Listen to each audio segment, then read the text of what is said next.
Hai guys, so isi video ini adalah ilmu dari pelatihan kita yang kita mengadakan setiap bulan untuk members di channel Mindstack, khususnya member level insider. Dan full sesinya sekitar 3 jam, kita sudah potong-potong jadi singkat, sekitar 1 jam. Dan isinya menurut saya ilmu yang sangat esensial, penting sekali untuk orang-orang yang sudah jalankan bisnis atau mau mulai di dunia bisnis dan mau kembangin jadi lebih besar, terutama di dunia online, so bisnis yang bisa jualan online. Hal kedua, ini juga preview yang bagus untuk teman-teman yang mungkin mesti pertimbangkan apakah kualitas bimbingan yang kita berikan untuk member insider yang sudah join jadi membership di channel Mindstack, apakah worth it? Apakah sesuai ekspektasi Anda? Ya, Anda bisa nilai sendiri dari apa yang kita bahas dalam 1 jam rekaman ini. Dan hal ketiga, ini juga sifatnya panggilan. Untuk Anda yang butuh motivasi, inspirasi, ya semoga apa yang kita memberikan di video ini memberikan dan membuka jalan baru supaya Anda bisa mencapai sukses yang lebih besar di kemudian hari. Amin.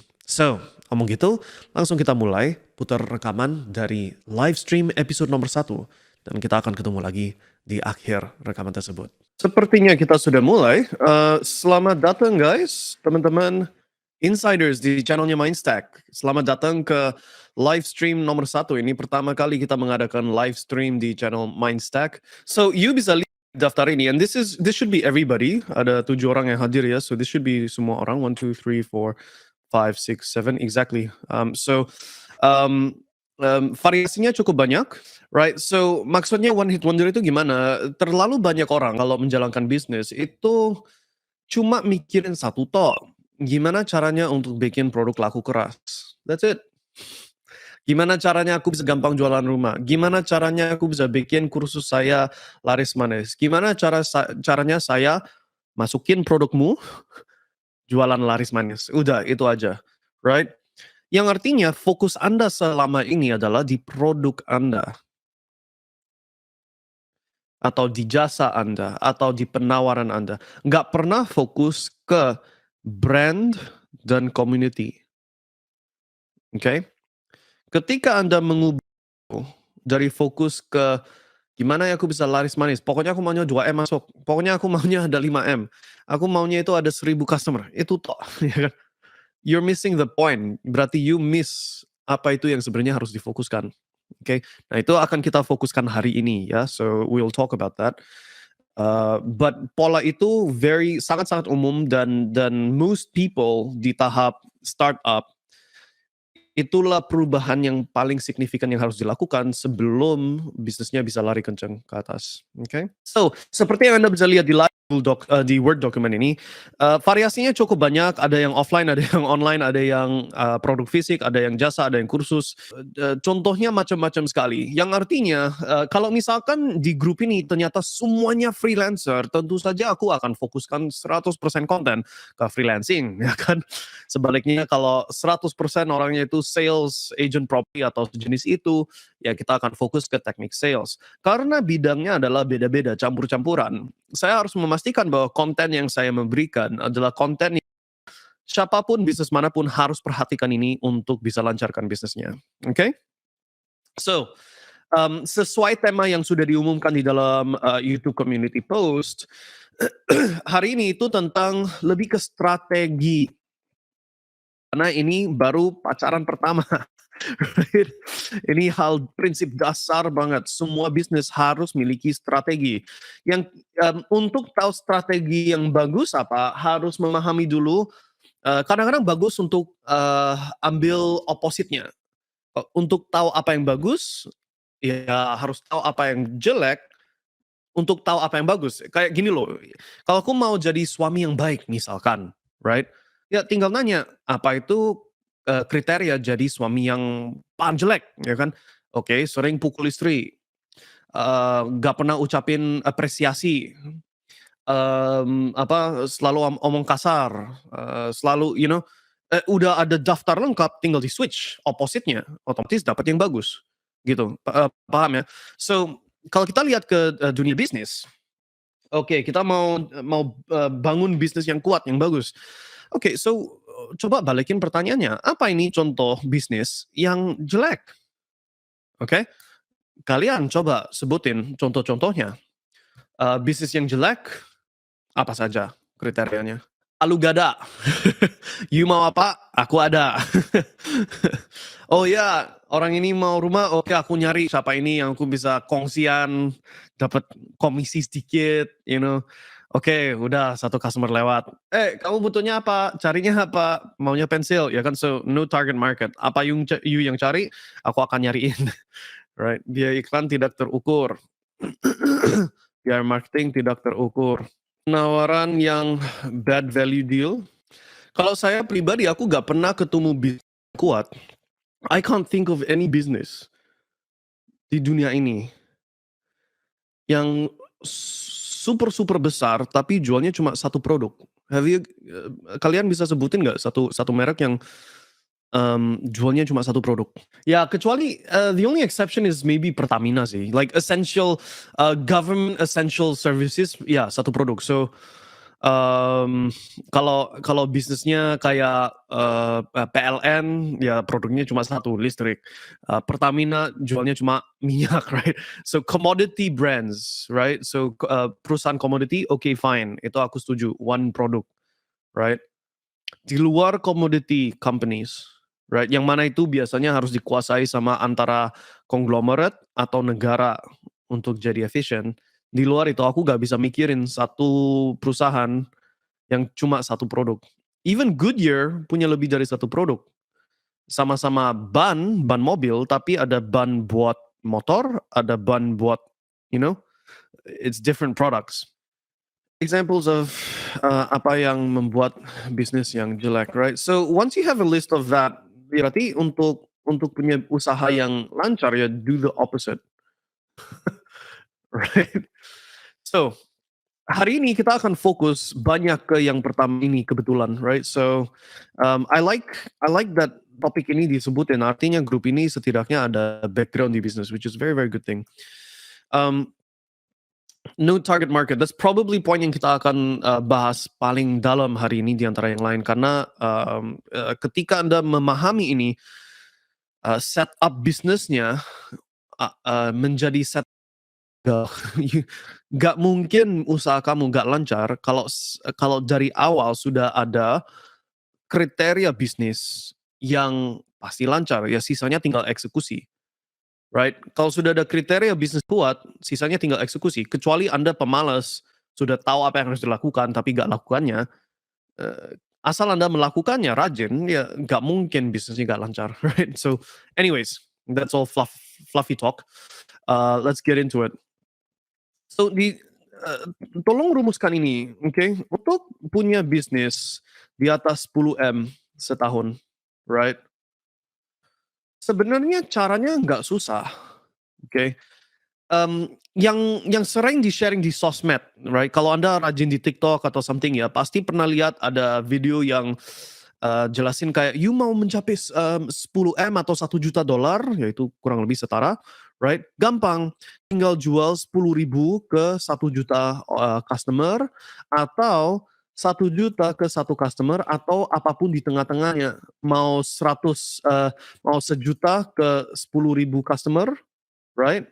Itu sama-sama 10M, mau 10.000.000 ke 10 customer, itu sama-sama 10M dan seterusnya. Ini yang sering di-sharing di sosmed, right? Tapi problemnya yang sudah ikut kelas kemarin di acara Jago Cuan sudah tahu, right? Tapi secara sekilas, problemnya adalah kalau kalian fokus ke yang murah-murah, kemakan sama biaya operasional dan marketing, nggak akan cuan. Kecuali big size bisnis yang sekali orderan itu jumlah volumenya tinggi sekali. Sedangkan yang $1.000.000 atau $1.000.000, sorry. So 10M ke satu customer, right? Kalau yang ini kalau bukan jalur khusus dari high net worth clients atau pemerintahan kliennya, agak susah untuk tembus ke marketnya, right? So formula yang saya lebih sukai, ya ambil prinsip ini tapi kembangin jadi real business plan yang lebih matang. Yaitu apa? Untuk mencapai 10M atau lebih, sebenarnya yang Anda butuh cuma 5 produk Average harga produknya 250.000 per produk, oke. Average order per harinya 25 orderan per hari, oke. Dan kali 365 hari setahun, jatuhnya berapa? So, coba kita hitungkan 5 produk kali 250.000 per produk, kali 25 order per hari, kali 365 hari per tahun sudah 11,4 miliar, ya kan? So, ini hanya untuk menunjukkan bahwa untuk mencapai 10M, sebenarnya it's easier than you think, lebih mudah dari apa yang mayoritas orang bayangkan, oke? Equals 11,4 miliar. Kalau kita omong 25 orderan per hari per produk, right? Paling cuma butuh what? 1,000 customers yang loyal, sudah dapat. Sorry, let's continue on. So, tadi putusnya di bagian mana terakhirnya? I was discussing soal, oke, so untuk mencapai 10M atau lebih, right? Ada konsep jual 10.000 ke sejuta customer atau 10M customer dan apapun di tengahnya, right? Tapi itu cuma asumsi satu produk. Sedangkan kalau kita bilang, oke, apa itu yang lebih realistis? Well, kalau punya 5 produk kali 250.000 per produk kali 25 orderan per hari kali 365 hari per tahun itu udah mencapai 11,4 M per tahun, oke?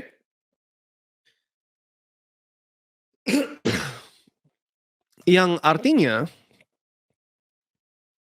right, untuk bisa jual 5 produk, apa, jual 5 produk, kali 25 orderan per hari, harus ada loyal customer database, yaitu yang namanya community,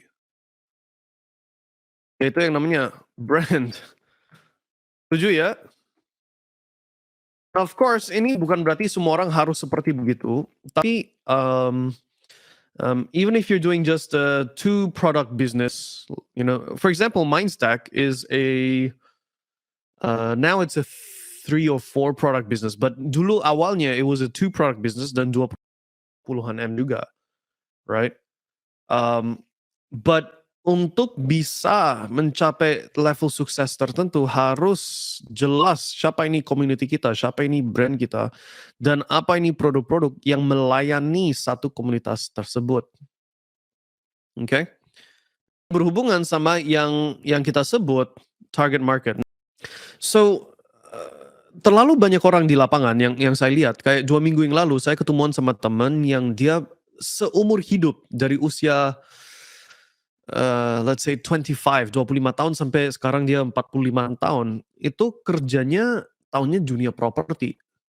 Itu tok yang dia tahu seumur hidup, right? Dan karena itu yang dia kerjakan seumur hidup, sekarang di 2023 aku udah bilang ke dia, "Ini akhir tahun kemungkinan besar, pasar akan drop, untuk dunia properti." Berhubungan sama konten yang aku pernah publish di My Stack channel, yang mana basically, dunia utang, pasar utang itu akan jebol jauh, di sekitaran akhir tahun ini. Dan oleh karena itu pasar-pasar yang butuh utang untuk jalan, yaitu salah satunya real estate property, akan hancur, gitu loh. So, good time untuk beli properti, tapi very bad time untuk jualan properti, right? Tapi dia bilangnya apa, "Terus aku jualan apa? Bisnis apa?" Ya kan? Bingung karena seumur ini dia cuma taunya dunia properti, oke? Which is itu umum, a lot of people are like that. Tapi, Anda tinggal, eee lihat ke orang-orang yang kayak sepertinya bisnis apapun yang mereka pegang itu lancar-lancar terus ya. Kok bisa kayak gitu? Ya karena mereka bukan fokus ke produknya, bukan fokus ke skill-nya mereka, fokusnya ke kepentingan customer-nya, oke? Rumus bisnis yang sukses sebenarnya sesimpel, kamu ada problem, yang you siap bayar misalkan 10 juta untuk solving problem tersebut, right? Saya bisa memberikan solusi yang Anda cari, yang Anda berani bayar 10 jutanya, tapi buat saya cost-nya bukan 10 juta, saya bisa menyediakan solusinya dengan harga 2 juta, 3 juta. Sehingga selisih dari 10 juta ke 2 juta, 3 juta ini, itulah cuan saya. Sebenarnya itu konsepnya bisnis pada dasarnya. Nah, tinggal kita mainkan apakah si 10 juta ini satu transaksi atau 5 transaksi, atau 10 transaksi atau 100 transaksi. Paham ya maksud saya?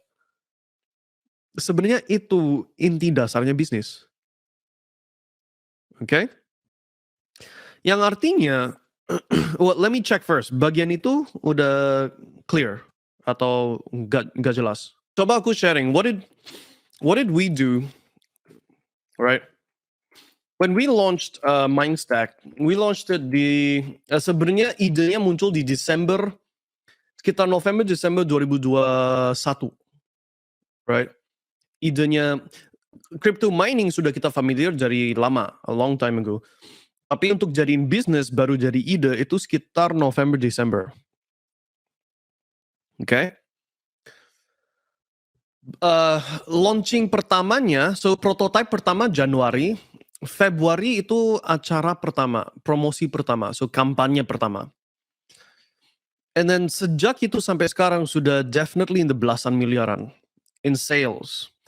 Tapi karena business model kita agak unik, right? And now terus lebih dalam antara sesi ini sama sesi berikutnya, right? Karena business model kita agak unik, actually the real profit untuk Mindstack is easily mendekati 30-40, somewhere in that range, 30-40 M. Hanya saja, panennya nggak sekarang, nggak langsung. So, we're talking about a business yang basically, dalam waktu 1,5 tahun udah mencapai, ya call it 30 mil, 40 mil, something like that. How did we do that?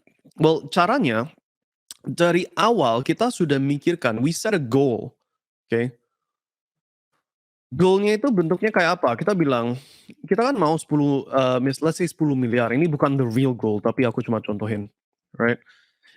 Katakanlah I want 10 miliar. Dulu waktu aku masih kecil, teenager, right? Oh whoops, aku belum sharing si Google Docs, but that's okay. Dulu waktu aku masih, teenager, aku kalau tulis goal itu tulisnya, I want 100 miliar sebelum 1 Desember 2023 misalkan, right? Gimana caranya? Nggak ditulis. Syaratnya harus melakukan apa saja? Nggak ditulis. Cuma tulis saja, I want 10 M by 1 Desember 2023. Nah, ya bisa kebayang ya, nggak pernah tercapai goal goal yang zaman itu, right? Tapi nggak apa-apa, semakin namanya usia semakin bertambah, pengalaman bertambah, pengalaman pahit juga, ada pengalaman pahit, ada pengalaman bagus, itu semua merupakan pelajaran, feedback, right? Lama-lama goal yang saya set dan setiap tahun ini saya pasang goals baru, right? Sekarang di 2023 kita kalau pasang goals itu bukan cuma saya dudukin semua key players di perusahaan kita, right? Semua orang-orang yang kunci, bisa dikatakan kepala atau, very important players di perusahaannya, aku dudukin semuanya, right? Di tempat yang agak eksotis, santai-santai, gak ada stres, gak ada apa-apa, right? Saya dudukin semua, munculin kertas, pen, harus kertas dan pena, right? Oke, tulis. Oke, urusan goals pribadimu, baiknya di-sharing tapi nggak wajib. Oke. Goals perusahaan, kita mau apa untuk 12 bulan ke depan. Oke, kalau sekarang kayak gitu. But even last year and the year before that, we were like, okay, aku mau misalkan 10 M, not the real angka, tapi let's say angkanya 10 M. Let me munculkan, how do I munculin the Word document? Shrink face, minimize that, minimize this one, and this should be the Word document. Bener nggak? Ya, oke. Oke, there you go. So, dulu kita bilang, oke kalau goal-nya 10 miliar, untuk mencapai 10 miliar harus apa? Ya dari pengalaman bisnis kita, I know, sekitar 300 sampai 500 paying customers itu memungkinkan. Ini dalam waktu setahun, oke? Kalau saya ada kesempatan untuk narik 300 sampai 500 customer yang berbayar, bukan calon, bukan orang yang daftar di email, bukan orang yang cuma teleponan nanya harga, tapi orang yang beneran bayar, baik itu 10 ribu atau 10 miliar, 1 tahun aku bisa ngumpulin 300, 500-an. Tahu itu karena dari pengalaman, right? Berarti 10 miliar, ini aku lagi calculate, divided by yang paling kecil deh, 300, berarti aku butuh, so anggap aja, eee, cuma 300 customer setahun. Oke, so 1 customer sehari ibaratnya. Berarti aku harus membuat average customer saya belanja 33 juta kali 300 customer equals 10 M. So far so good hitungannya? Blank. Oh no, really? Blanknya di mana? Guys bisa lihat Google Docs-nya, Word dokumennya, hitungan 10 M, 300 customer, 33 juta per customer. Huh. Ya, for me this is kind of apa ya, celahnya si YouTube sih. So really really bisa ya? Oke, good good good. Oke. So buat saya, ini kita ngomong this is what really happened waktu kita, mendirikan si Mindstack, right? Kita nulis goal, back then it was saya, 3 orang sih, 3 founders. And kita bertiga we were like, "Okay, so the goal is 10 M." Uh, we know dari pengalaman kita paying customers itu sangat-sangat easy for, udah tahu cara pakai Google Ads dan lain-lain, we know we can do that. Dan dari situ kita tinggal, oke, satu customer harus belanja berapa untuk mencapai 10 M? The answer is 33 juta. Nah, sekarang lihat ke nilainya satu customer di Mindstack, the average is exactly 30 juta, right? Exactly 30 juta, and that's what, it's exactly as per the goal. So, dari satu sisi, kalian kalau belum mulai pasang goals, I advise kalian pasang goals. Tapi yang whether Anda believe ini doa yang akan dijawab oleh Tuhan atau Yang Maha Esa, atau, Anda merasa ini lebih kayak business plan Anda, atau Anda lebih rasa kayak ini cuma personal goal saya, who cares? Yang penting harus ada yang tercatat. You maunya berapa? Oke. Semakin spesifik step-stepnya, semakin kelihatan jelas jalurnya untuk mencapai sukses. Waktu kita pertama kali, mendirikan Mindstack, we did exactly this. Kita tulis goal 10 M, kita tahu kita bisa dapat, 300-an customer, minimum belanjanya harus 33 juta. Nah, tinggal nanya, 33 juta ini, satu transaksi, 2 transaksi, 5 transaksi, 10 transaksi. Does that make sense? Yang saya lagi bahas itu ilmu dasar.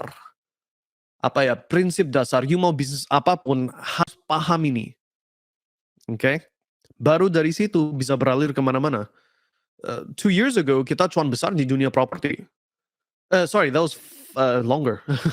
5 years ago, 5, 6 tahun lalu, kita cuan besarnya di dunia property. Pas Covid cuan besar and freelancing and clients, right?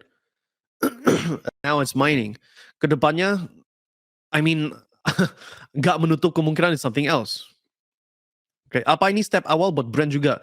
Well, belum ke branding sih, ini lebih ke dari dasarnya dulu ya, I want 10 M, I need to know how many customers yang aku harus cari and how many, transaksinya harus berapa besar, right? Dari situlah baru kita mikirkan, oke, well pasar apa yang ada 300 customer, oke, yang punya duit minimal 33 juta, oke. Nah, ini aku lagi sharing apa itu yang kita pribadi lakukan di Mindstack. Tapi prinsipnya bisa dipakai sebenarnya kemana-mana. So that would be the main apa ya, starting point. Nah dari situlah baru mikirkan, oke, problem apa yang ada isi calon customer cukup untuk mencapai goal yang saya tulis, gitu loh. So um, kalau saya pribadi ini, so problem apa yang jumlah customer-nya cukup untuk mencapai target finansial saya, right? Dan ini aku harus ganti sedikit, jumlah customer-nya cukup untuk mencapai target finansial saya dan customer-nya, customer yang memenuhi budget minimal kita, right? Kalau kalau customer yang cuma punya 100.000 di rekeningnya itu customer saya bukan, no not really, right? So when I say punya jumlah customer yang cukup banyak, ya jumlah customer yang duitnya cukup, punya duit yang cukup, problem yang sesuai, oke? Nah, buat saya, and this is spesifik ke dunia Indonesia, right? Everybody ada masalah, I need more money. Semua orang ada masalah, I need better health. Semua orang ada masalah, I need better relationships. Okay, so keuangan, kesehatan, relationship, so sosial. Okay, ini bisa jadi sosial dalam hal kerja, status, ya kan? Bisa jadi suami istri, so love, cinta. Bisa jadi apa? Belonging, komunitas, oke, itu semua valid. This is the starting point. So what we did di Mindstack adalah kita itu set goal dulu. We want X amount within the first year in this business. Um, we knew, kita ngerti karena sudah lama di bidangnya, we knew bahwa 300 dari Google Ads dari manapun, itu sangat-sangat bisa dalam waktu 1 tahun, right? And we said to ourselves, okay, untuk mencapai 10M berarti 33. Itulah lahir si crypto mining. We start looking, apa ya problemnya? Oke, kesehatan, keuangan, relationships. Kita udah pengalaman di dunia properti, dunia edukasi. Apa ini feedback yang selama ini jadi biggest problem di antara orang-orang yang ikut program kita atau beli produk kita? And most of them adalah orang yang bilang antara gak ada duit beli aset mahal-mahal, right? Antara itu, atau mereka itu orang yang gak ada waktu untuk pelajari ilmu digital marketing dan lain-lain. Sehingga mereka maunya sistem yang tahu beres tapi dengan modal yang nggak sebesar itu, dan itulah yang lahir, okay, well what if we create produk yang bisa ibaratnya auto cuan. Okay, what's that? Well, bukannya kita tahu ada crypto mining, dan dari situ lahir si produk Mindstack. So di semua pasar market Anda atau industri Anda selalu ada 3 jenis customer. Apa ini 3 jenisnya? Jenis pertama adalah orang yang sadar ada masalah, aktif cari. Ini kategori pertama, oke. Target kedua atau pasar kedua adalah sadar ada masalah, nggak rajin cari, nggak aktif cari.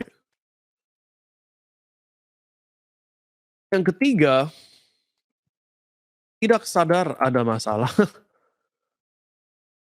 dan karena nggak sadar, tidak aktif cari.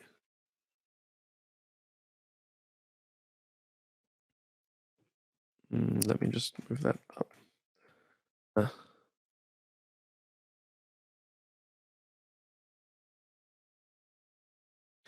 tidak aktif cari. There you go. That should be better. Oke, so di hampir semua pasar ada tiga kelompok customer ini, right? Sadar ada masalah, aktif cari, sadar ada masalah nggak aktif cari, tidak sadar ada masalah, aktif cari. Kalau kita lihatnya crypto mining 1,5 tahun yang lalu, it's different now karena kita sudah banyak di hal edukasi, ya. Tapi dulu waktu kita baru start, hampir 100% customer kita itu di kelompok ini. Right? So, hapus yang ini, everybody was here. And then yang aktif cari basically zero, kayak gini, right? Inilah pasar yang di sini. And then sisanya, oops, ini ke-copy 2 kali. Sisanya di sini, right? Ini piramida kita 1,5 tahun yang lalu. Sekarang lebih mendekati ke something like this. Yang aktif cari masih kecil, tapi sekarang banyak yang sadar ada masalah. Oke, nggak aktif cari. Oke? So, setiap pasar beda-beda, tapi untuk ilustrasi doang aku ratain biar biar catatannya rapi. Semua pasar ada 3 pasar ini. Nah, yang di atas ini yang sadar ada masalah aktif cari, inilah orang-orang yang search seperti yang Pak Herman barusan sharing, mereka itu searching di Google, oke, pellet gun, oke, atau ke Tokopedia, pellet, ya kan. So, ibaratnya search engine atau marketplace. Yang artinya kejar market yang di atas ini harus pasang iklan Google Ads, search ads, harus di Tokopedia pakai iklan yang promote toko Anda di paling atas, Shopee juga sama, right? Kalau mau hajar dapat pasar ini. Kemudian pasar ini price sensitive dan review sensitive. Setuju nggak? The last part, oke? Dengan gini aku bisa lihat kalian, sekalian aku bisa nunjukin ininya. So, ini yang aku gambarkan di layar, ini adalah ilustrasi total pasar kita, right? Dan total pasar kita, di dalamnya pasti terdiri dari 3 jenis customer, right? Nah, ada yang sadar ada masalah aktif cari, ada yang tidak sadar ada masalah tidak aktif cari. So, 3 tahap. Sadar ada masalah aktif cari adalah orang-orang yang sudah benar-benar hot custom banget. Udah definitely siap beli, right? Nah, mereka udah ke Google, udah mulai cari-cari. Kayak ibaratnya, mana ini rumah sakit, aku butuh berobat. Ya kan? Mereka search di Google, gitu. So, search Google, search di Tokped, search di Shopee, search di Instagram, TikTok, produk yang mereka cari. So, tiket promo ke Jepang, right? So, ini berhubungan sama search engine. Entah itu TikTok search, Google search, manapun, dan marketplace. Oke, you mau hajar pasar ini wajib pakai iklan atau bikin konten yang akan muncul di atas hasil pencarian ini. Kalau enggak, nggak akan dapat. Oke? Nah, pasar ini yang di paling atas, mereka sensitif ke harga, sangat-sangat sensitif ke harga dan sensitif ke review. Mereka itu banding kiri kanan, setuju nggak? Kalau udah di pasar nyariin mobil, kalau nggak salah Chesty ya, yang di bidang used car dealer, right? Kalau dapatnya orang yang sadar butuh mobil dan lagi aktif cari, mereka itu banding kiri kanan, toko ini jualnya berapa? Langsung buka HP di depan mukamu. Nggak sopan kan, mereka lagi datang-datang tes mobil, "Ini harganya berapa?" 50.000, 500 juta. Oke.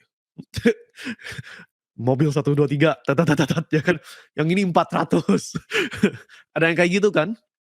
So that's a sadar ada masalah, aktif cari. Yang artinya kalau Anda mau bersaing di bidang di bidang di market yang sadar ada masalah dan aktif cari, Anda harus best value deal, deal terbaik buat customer, dan Review penting sekali. So, testimoninya banyak gak? Google ratingnya dapat gak? Pedia Anda punya banyak bintang 5 dan review positif gak? Right? Itu yang akan buat bisnis kamu lancar untuk pasar itu. Oke? Yang Anda akan mengalami adalah pasar itu jumlahnya kecil banding pasar yang di bawah sini. Oke? Ini aku usahakan bisa gambar, semoga bisa. Pasar ini biasanya jauh lebih besar daripada pasar ini. Setuju? Itu hampir semua bidang, bukan hampir semua bidang pasti iya jawabannya. Di dunia mining waktu kita menjalankan Mindstack pertama kalinya, bentuknya kayak gini, hampir gak ada yang cari. Karena gak ada yang tahu soal mining, right? Ada sih ada, tapi very small market. Mayoritas pasar kita itu kayak gini, right? Gak sadar, gak tahu ada such a thing, gak tahu bahwa ada something called mesin yang bisa auto cuan. They never knew that, right? Very clear. So, sebenarnya kalau you mau ningkatin sales Anda lebih besar, dan ini relevan ke Pak Herman ya, yang sekarang ini basically semua dari omongannya ya, aku gak tahu full bisnisnya, tapi dari omongannya sepertinya hampir semua customer itu di segmen atas ini, right? Sadar ada masalah, aktif cari, cek di Google, gitu. Pelet ikan, ya kan, mana itu. Kalau you mau ningkatin pasar Anda jadi jauh lebih besar, hajarlah ke yang di bawah-bawah sini. Sadar ada masalah, gak aktif cari. So, ini orang yang merekanya sendiri tahu, kayak contoh ya di dunia Mindstack, ini orang yang tahu they need money, ngerti butuh duit, ngerti butuh sumber passive income, ngerti butuh untuk kepentingan investasi sudah tahu butuh, right? Tapi nggak nyari. Yang biasa di YouTube, di TikTok, di IG, whatever, apa itu sosmed yang mereka kunjungin, mereka scrolling biasa-biasa, sadar ada masalahnya, tapi karena nggak aktif cari, nggak akan bisa kita saring dari Google atau Tokopedia atau Shopee. Setuju? Oke.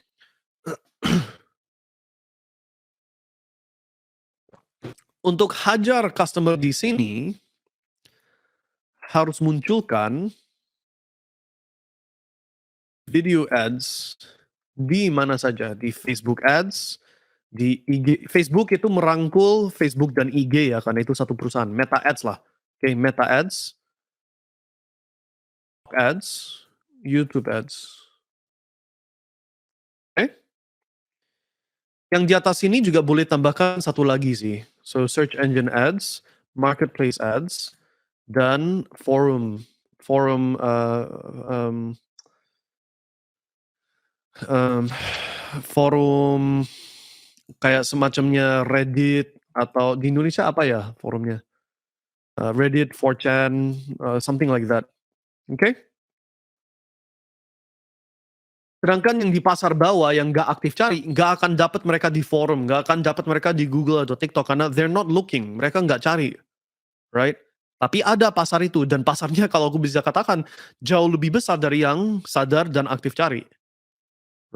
So untuk itu harus hajar di iklan, Meta Ads, TikTok Ads, YouTube Ads.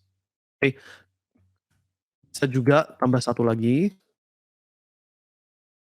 influencer ads, influencer marketing.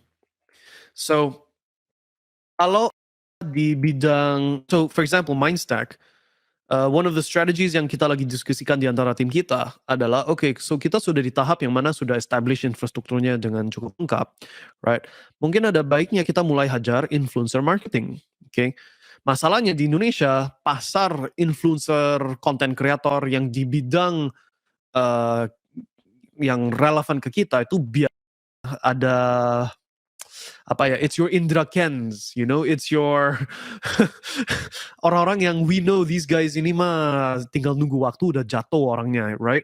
So di Indonesia unfortunately influencer marketer di dunia ini gak banyak yang really really good kayak di luar negeri, right? So ya bisa dikata ada sih nama-namanya, tapi you know what I'm saying is jumlahnya gak sebesar kayak luar. So kita pribadi sekarang di Mindstack, we've got the YouTube ads, TikTok ads, and all that stuff. Tapi sekarang ini kita itu mulai beralih ke influencer marketing. Kitanya sendiri, Mindstack, we are starting to brand ourselves as influencers di bidang keuangan, di bidang investment, di bidang hal finansial, right? And the reason we're doing that, I'm not going to name names, Pak Gusti. So aku gak akan sebutin siapa saja. But there are people out there, okay? And not all of them are bad. Some of them are good. Cuman, you know, it's not a big market, and most Indonesians are a little different kayak di luar negeri. Di luar negeri much more collaborative in nature. But anyways, so itu tekniknya untuk hajar segmen tengah, right?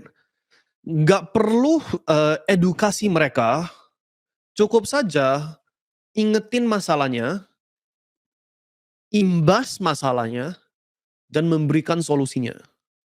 Okay, so format dasarnya ya, ini aku mungkin copy paste yang ini. So format konten atau iklan itu nggak perlu serepot yang tadi, yang di bawah. Yang ini cukup aja ingetin masalahnya atau imbas masalahnya, nunjukin hasil ideal, hasil impian, hasil idam, bahasa Indonesianya apa ya? Dream result kalau bahasa Inggris, tapi di Indonesia mungkin hasil idaman kali ya. Nunjukin hasil idaman mereka, oke. Kaitin solusi Anda. And then of course, call to action, yaitu suruh mereka klik link atau apa untuk melakukan sesuatu. Notes-nya aku nanti sharing kok, ya, so don't worry about this. Tapi tetap kalian harus catat, karena itu berhubungan sama otak, right? Kalau cuma denger pasif nggak akan nyerap sebanyak yang catat.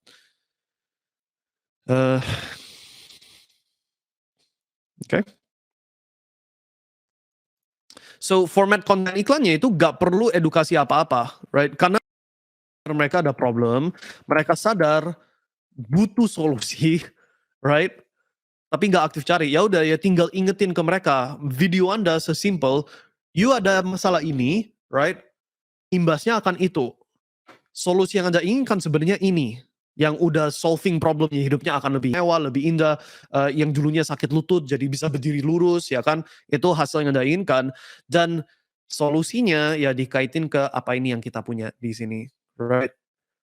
Nunjukin how it works, membuktikan hasil, bukti hasil, and then dorong ke website Anda, dorong ke, click this link, bla bla bla bla bla. Oke? And ini basisnya hampir semua iklan kita. Kalau Anda, sorry, nggak sopan ini. Kalau Anda perhatikan ke iklannya si Mindstack,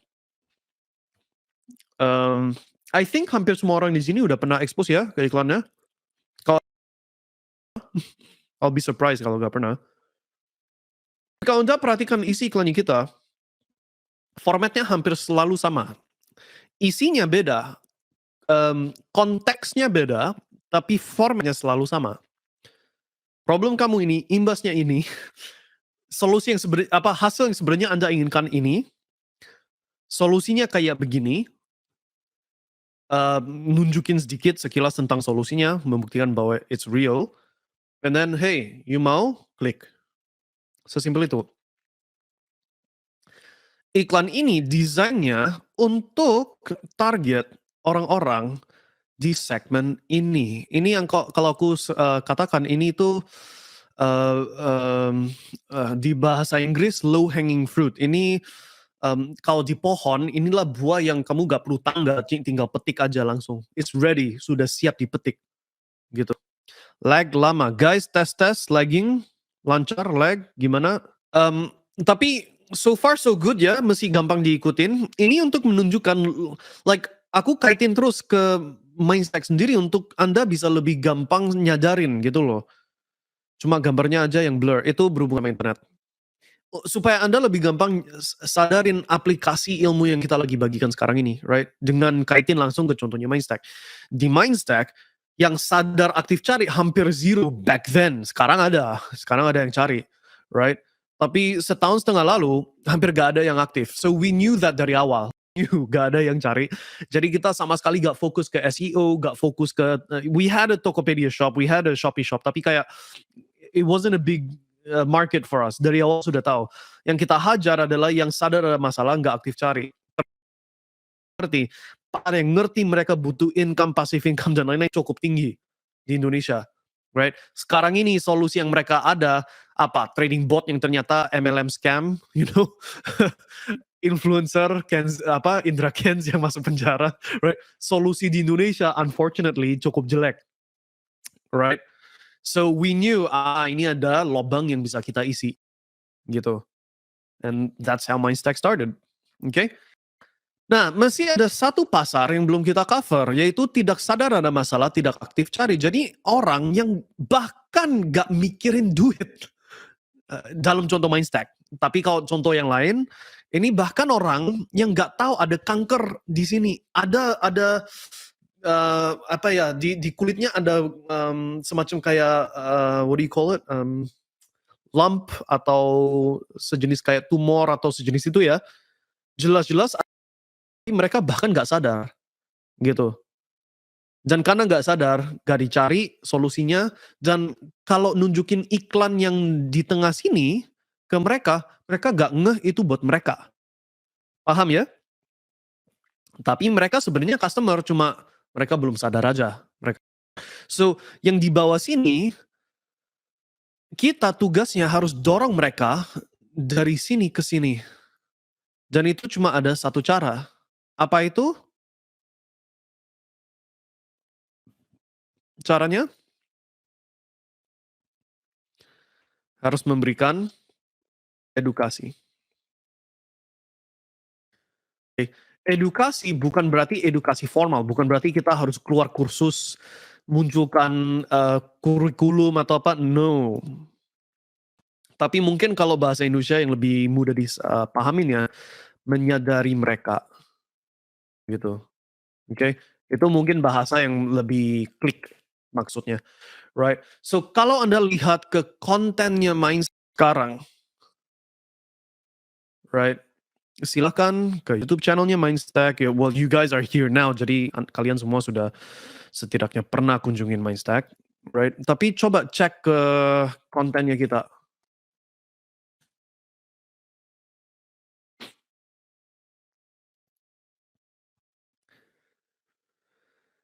Skip shorts. Mungkin ini aku exclude shorts.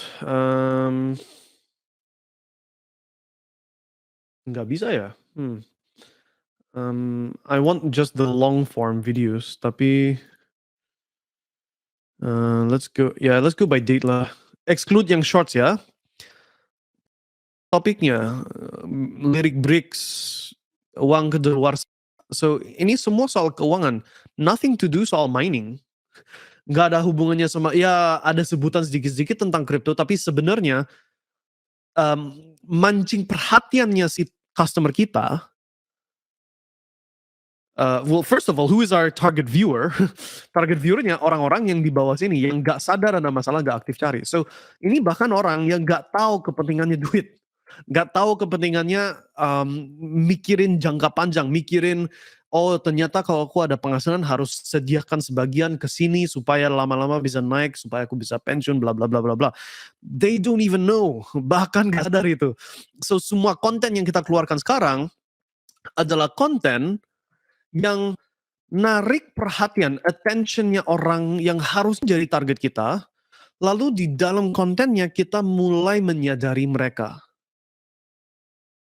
Does that make sense? So itu kenapa kalau Anda lihat di kontennya si Mindstack, what we're doing now adalah kita itu mengeluarkan konten yang membahasin hot topic sekarang. So Indonesia mau gabung sama BRICS, BRICS mau lawan si NATO, si konglomeratnya Amerika, Europe, bla bla bla, right? Cina, Rusia menjadi raja baru. Imbasnya apa saja? So semua topiknya itu topik yang every Indonesian sebenarnya bisa nyambung, right? Karena I know yang akan nonton video ini belum mikirin kripto. And kalau cek di komennya, silakan cek ke komen video-videonya. Banyak yang bilang, nggak aku mesti emas deh. So, sebagai contoh ya. Eee, bisa stres tuh coba aku masuk reel, ada yang bilang, "Sok tahu lu," so macem-macem. But you'll find some yang, emas, mungkin bukan yang ini. Anyways, one of the videos atau beberapa video you'll notice di komennya, mereka itu bilangnya, "Oh enggak deh aku masih milih Mas," atau gimana. Dari saya nggak peduli gitu loh. Kenapa? Karena tujuannya konten bukan untuk hajar closing. Tujuannya konten adalah untuk pindahin mereka, how do I draw? There we go. Pindahin mereka, come on, give me the pen. Ugh. How do you do this? Nah, pindahin mereka dari nggak sadar jadi sadar, oke? And tujuannya untuk apa? Supaya kita, bisa akses market yang jauh lebih luas dari yang di sini. Kita ke sini sekarang. Does that make sense? Dari contoh yang barusan saya kasih, semoga mulai ada inspirasi atau, bisa dianalogikan ke, situasi Anda sekarang, right? Customer aku di mana? Di tahap atas, tengah, atau bawah? Mayoritasnya. Di antara 3 ini yang paling gampang buat kita, most startups ya, mayoritas akan carinya itu di sini dulu, yang paling gampang, oke. Kenapa paling gampang di sini? Karena sifatnya orang tengah sini, ini udah gak ada space lagi sih. Ini aku hapus ya, biar aku bisa lanjut ketik. Sifatnya orang tengah sini, tidak sensitif harga, tidak sensitif review, oke. Asal, "Oh problem saya kalau kamu kasih saya solusi 8 juta ya aku pasti bayar." Gitu, paham ya? So maksudnya itu gimana? Eee eee, ini applicable buat Mindstack tapi juga applicable, bisa berlaku buat yang kalau nggak salah, agent let me double check, eee, ini. So, Bu Ustania kan kerjanya di bidang properti juga, right? So, nilainya problem orang itu apa? Yang ada duit buat beli rumah atau ada duit buat beli, any type of investment. Problemnya adalah kalau aku taruh di bank dapat bunga deposito cuma dapat, 5%, 6%, sedangkan inflasi 20%. So, problemnya mereka sebenarnya 15% selisih itu, dari 20% ke 5. Does that make sense? Itu nilai problemnya mereka dan kalau Anda bisa memberikan solusi yang, gapnya inflasi sama hasil bunga deposito kan 5 ke 20, 15%. You bisa memberikan solusi yang lebih tinggi dari itu, bayar nggak mereka? Oke. Buat Pak Herman yang jual mesin pelet ikan, sebenarnya yang dijual bukan mesin pelet ikan, tapi mesin cuan, really, right?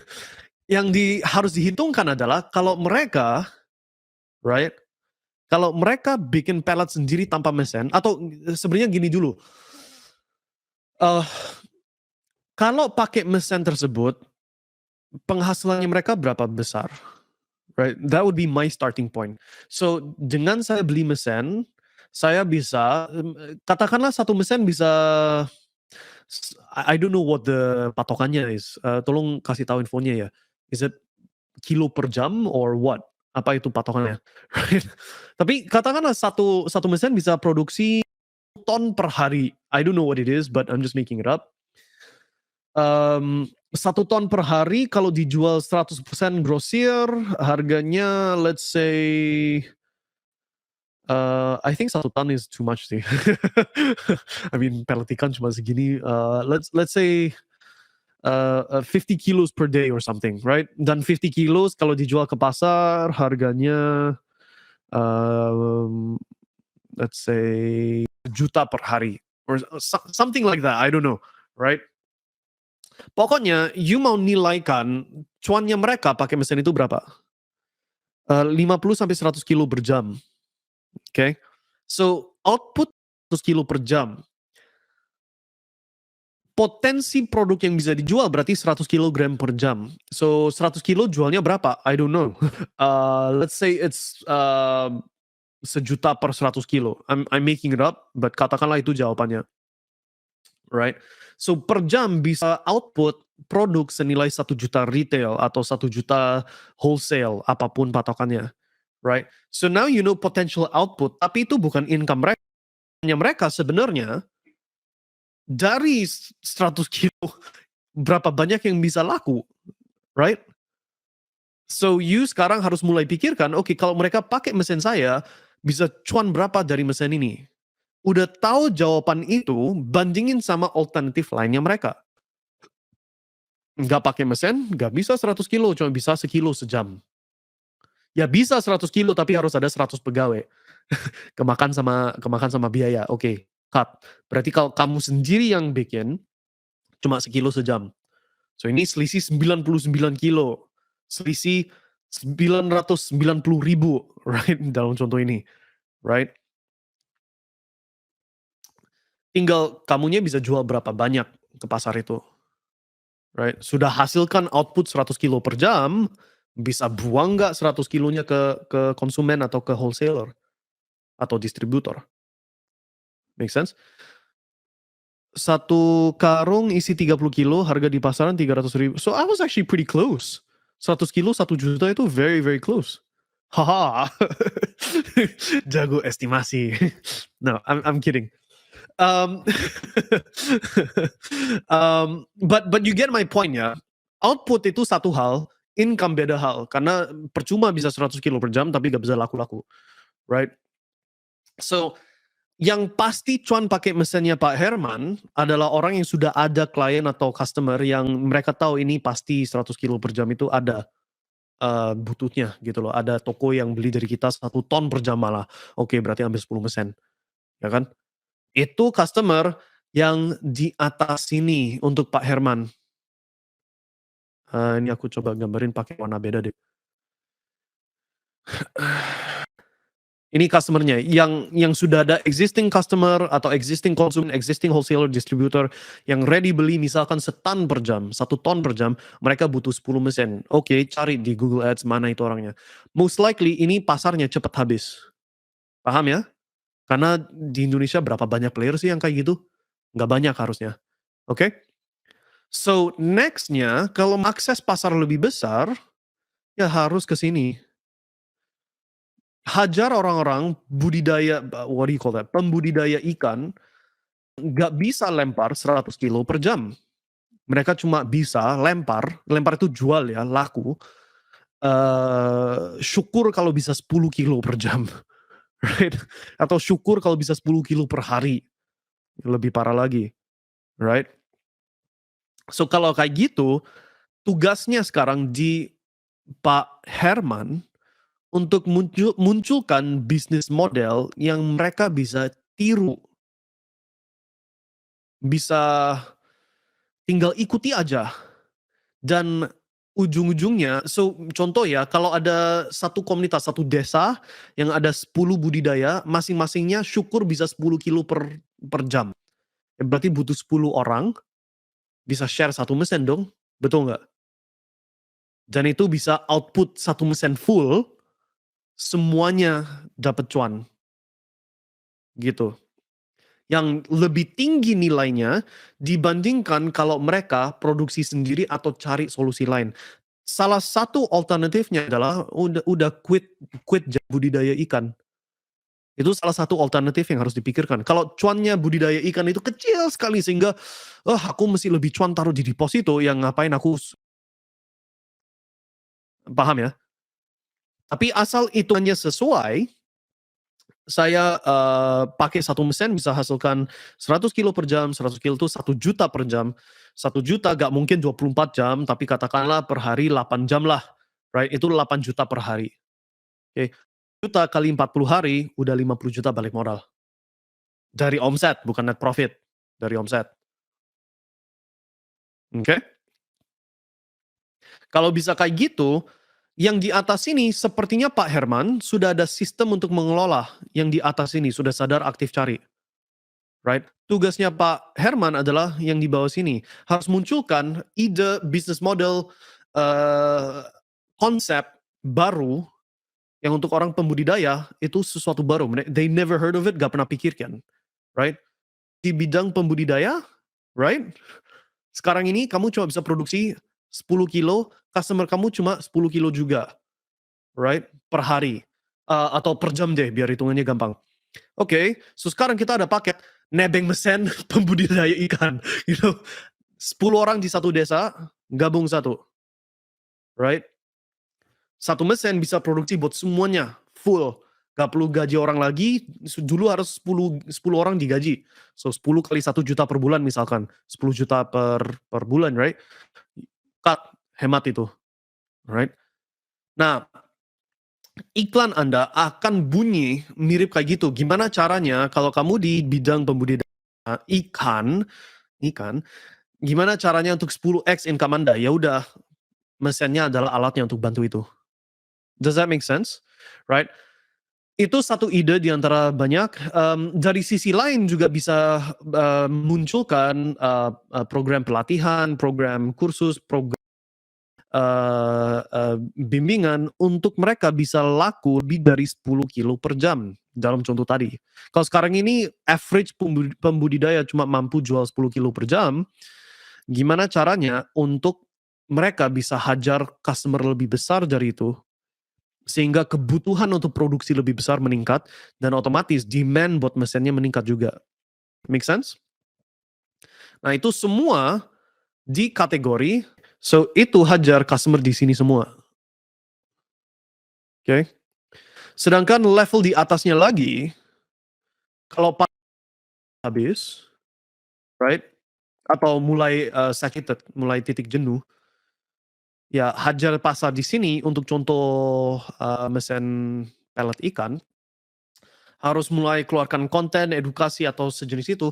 You got a bisnis, bingung cari cuan dari mana, pertimbangkan bisnis budidaya ikan, ya kan?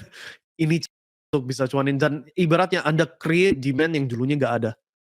Tapi itu butuh waktu, itu butuh resources, butuh energi untuk menggerak masyarakat ke arah sana, right? Tapi clear gak contoh-contohnya dan aplikasinya untuk semua teman-teman, bukan cuma Pak Herman, tapi untuk semua teman, mulai bayang nggak aplikasinya? Oke, congratulations guys sudah mencapai akhir dari rekaman live stream nomor 1. Untuk teman-teman yang mau ikutan live stream berikutnya, bisa klik join di bawah video ini dan bergabung jadi insider yang dapat akses ke live stream dan lebih dari 70 video kursus tentang cara jalanin dan lancarkan bisnis online. Biasanya dalam live stream ini ya, kita bantu menjawab pertanyaan spesifik dari members yang sudah gabung. Mungkin Anda ada kendala spesifik, mau mencapai goal spesifik, bingung gimana caranya, kita bantu jawab dan bantu memberikan inspirasi, ide, dan langkah-langkah yang lebih spesifik. Tapi omong gitu, itu hanya bisa kita lakukan mumpung jumlah insidersnya masih kecil. Begitu sudah ratusan atau ribuan insiders yang join di live stream, tentu saja gak bisa setiap orang kita bantu. Jadi mumpung masih baru program membership ini waktu terbaik untuk join jadi member dan bergabung dalam live stream terdekat. Ingat ya, setiap bulan sekali kita mengadakannya, dan yang terdekat saat saya rekam adalah di Juli tanggal 16. So, sampai jumpa di dalam live stream terdekat. Semoga kita bisa bantu Anda melancarkan bisnis Anda dan sukseskan bisnis Anda. Dan sampai ketemu di dalamnya. Bye.